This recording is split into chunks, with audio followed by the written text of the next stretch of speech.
Welcome back to On the Horizon podcast, hosted by Jessie Sage and Melrose Michaels.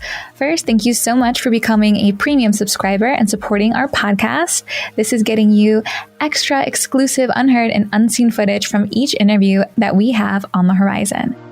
Georgie Wolf is a writer, sex educator, and independent escort from Melbourne, Australia. She's the author of The Art of the Hookup, a straightforward guide to ethical casual sex, and the founder of The Satisfaction Project, an online resource for wise and successful sex work clients.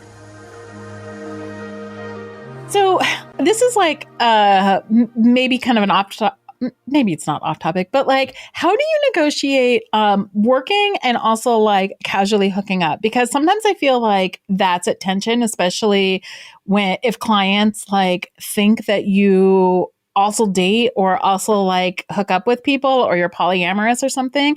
Like, how do you navigate that? Yeah. And this idea around boundaries too. I think I saw a little tweet on the Twitter this morning where someone said, you know, clients who say, well, if you're having sex with other people for free, why should I pay? Yeah.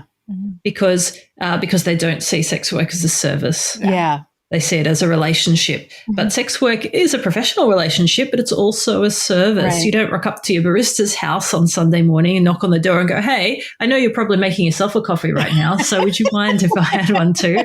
Like we know instinctively that that's not appropriate. Yeah. But then for some reason, when it comes to sex work, a lot of people have trouble keeping that same mindset that it's professional because we're so used to sex being a personal thing. We're not used to it being a professional thing too. Mm-hmm. So that whole, oh, well, you know, we clearly get along really well. So how about I just stop paying you and we just date? And then it's really hard to explain to someone that there's a huge difference between the work I'm performing for them and the people I date in my personal life. And they can't see the difference because they're on one side of the fence, obviously.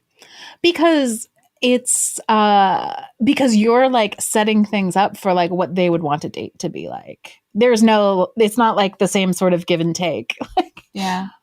Right. Even if you enjoy it, like it's still a service for them, you know? Yeah. And generally I do, but you're right. It's everything catered to their needs, not in a bad way, just because that's the service. And then they're thinking, wow, this is amazing. You're into everything that I'm into. And like, we just seem to have this amazing connection where everything turns out perfectly, exactly the way I'd always hoped. And I'm like, yes, it's my job.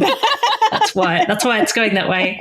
It's not because this is what I do in my personal life, although sometimes it is. But even if it was, even if there's a specific kink or scenario with a client that I love, it's going to be different delivered as a service because I'm always considering their needs because that's what they're paying me for. Right, yeah. Yeah, you're right. But it's really hard to tell sometimes when clients only see one side of that scenario, right? Because in their head, you're the dream girl and the fantasy come to life. And man, I want to capture that and I want to settle down with that. And and that's not what is happening. Yeah. It's perfect, but it is emotional labor. Yeah. And I guess, you know, and you would know this, that emotional labor is kind of often invisible. Yeah. And particularly if we're talking about straight folks, like gender stuff, like not to generalize, but this idea that we should just be doing that stuff, that people don't see that as work, but it is. So finding out what someone's into, making them feel comfortable, making an experience that works for them is something a lot of people do when they're dating, even when they're not being paid. Yeah. And so, of course, when we're doing it in a paid role, clients might not see it. Yeah. They might just think that's just a thing that people I date do. They just make everything comfortable for me. That's just how it goes. And they don't realize we're actually doing a lot of work behind the scenes. Yeah. Yeah. That's a good point.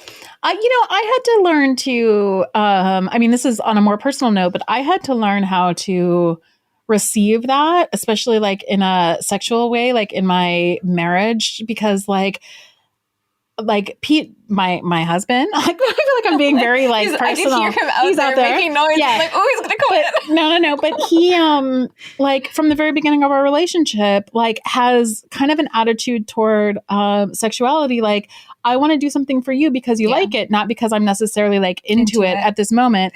And for me, that was like really hard to take because I'm like, no, I want you to be like into this. Like, I don't want you to do it just because I want it. But what I was asking actually wasn't for like them to like, I was basically asking an unreasonable thing. Like, no, I want you to like it too. Yeah. And he's like, well, but this is for you. This isn't for me. And it took some time for me to like deconstruct in my head, like these programmings that we have about everything having to be equal, like not rejecting that sort of like service toward another person, when actually that service toward another person can be like care or love or all sorts of things. But I think that we have all these like notions around sexuality that are like much more complicated. I want to elaborate on that too, because it's a really wonderful point, because that happens so often dating. And when you said that out loud, I'm like, I've done that in my relationships where I'm like, I want you to want the same things as me. It's such an unreasonable request to expect like your partner. We just assume, to assume or to have that expectation, like we need to share all things equally, be as enthusiastic about all of them. Like, no, my husband probably doesn't want to go to my family's house on this occasion and do this thing, but he's going to because he loves me and he supports me and he loves our family, and at the end of the day, and that's okay. Good. Yeah. So that's not a good example. He does like that, but it can be that way with sexuality too. Yeah. But I think that like we have a hard time. I can't speak for everybody. I know that there were periods in my life when I had a hard time recognizing that as positive. Yeah. Yeah. No, I agree. Have you seen Betty Martin's Wheel of Consent? I think so. Who was telling us about Sue? Oh, gosh. I can't remember. Someone spoke to it about it recently. It's exactly what you're describing. So it's this idea that there's, in a particular action, so if you're doing something sexy, there's the doer and the receiver. Mm-hmm. But there are a few different ways that can happen. So you can be, I'm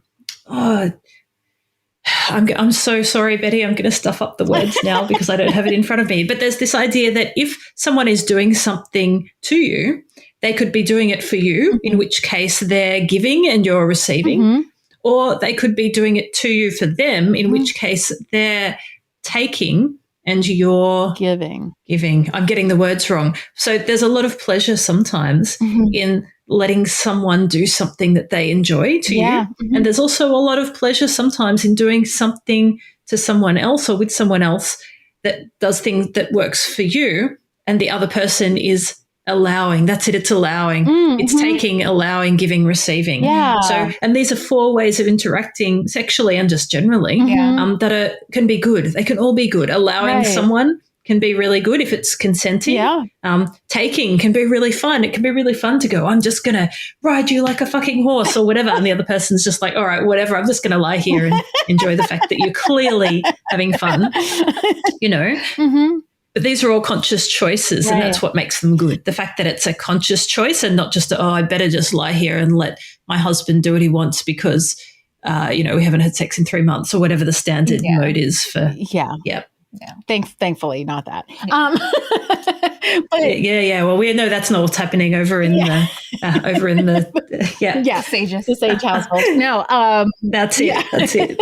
No, I think that's interesting though, because I think that there's to look at that and to pull that apart is also to recognize that people can be having different experiences of the same interaction. Because I think that's kind of what I was getting at before, which is that like one of the reasons that clients often can't understand like, oh, well, your date, like, why can't we just date without the sex part or without the work part, the money part, is like is assuming that we're having the same experience. Yeah. Exactly. And there's a lot of hurt too if a client realizes that I'm just serving their needs. When a client realizes that I'm serving their needs, that can be a lot of disappointment. Like, I thought we were both into it equally and I feel really betrayed. But it's like, well, why? Why do we have to feel bad if we're having different experiences, particularly if you're paying for a service? Right. Why do we both need to be in exactly the same place? Why is it bad if I'm enthusiastically providing a service in a job that I love doing and you're enthusiastically receiving the service that suits your needs, so that kind of disappointment, like, my worker isn't as into this as I am, I guess that just means everything's a lie. Well, it doesn't. It just means we're having different experiences, but that's always the case anyway, right? Right. Yeah. It kind of takes you back to the same metaphor you gave earlier with the barista, because the barista might not enjoy that kind of coffee. It doesn't mean that it's not a pleasure and they don't enjoy their job. Like, it's really interesting. I love that metaphor. Yeah. And then sometimes like I'll go in and they'll be super chirpy and say, hey, how you doing? I really like my barista. I've known them for maybe like 3 or 4 years. And then sometimes I think, do they really like me or are they just being nice to me because I'm in buying a coffee? And then I realize it's none of my fucking business. Exactly. and that it's their job, like it's their job to be nice to me. But probably if they thought I was an idiot, they wouldn't be as nice to me as they are. Mm-hmm. So I'll take that. Yeah. And I don't need to stay up at night wondering whether they go home and then think of me or whether when they say, hey, how you doing in the morning, whether they really, really mean it. I just get to take that as it comes, and that's okay. Yeah. We hope you enjoyed this bonus footage from this episode of On the Horizon, and we look forward to having you tune in next time.